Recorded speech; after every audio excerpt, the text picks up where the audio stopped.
दोस्तों नमस्कार। आज की कहानी का शीर्षक है कि मनुष्य के द्वारा किए गए पाप कहाँ कहाँ जाते हैं।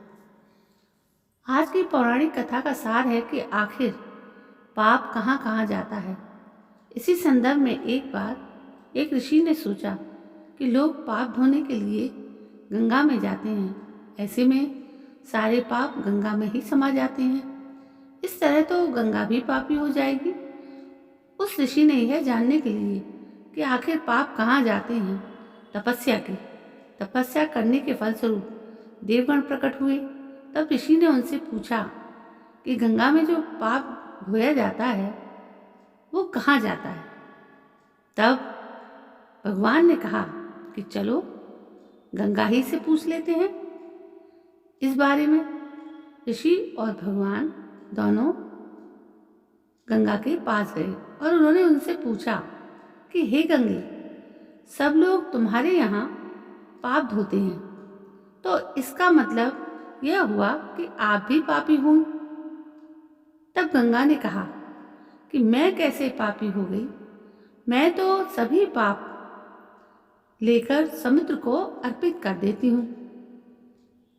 इसके बाद ऋषि और भगवान समुद्र के पास गए और उनसे पूछा कि हे सागर, गंगा सभी पाप आपको अर्पित कर देती है, तो क्या ऐसे में आप पापी हो गए।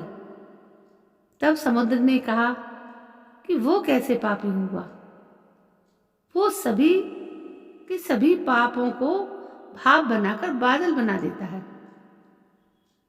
अब ऋषि और भगवान दोनों ही बादल के पास गए।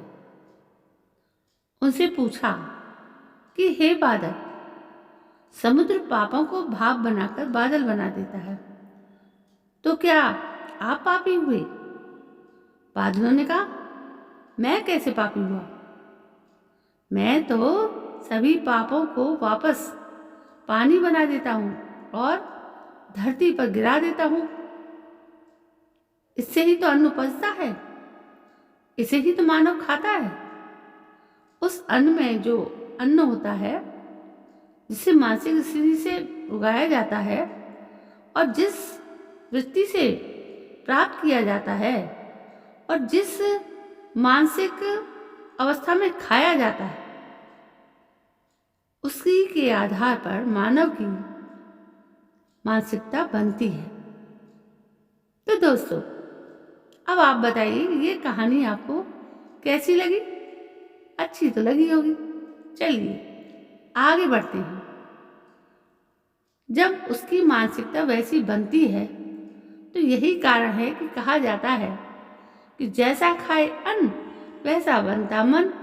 जिस वृत्ति से अन्न प्राप्त किया जाता है और जिस मानसिक अवस्था में खाया जाता है, वैसा ही विचार मानव का बन जाता है।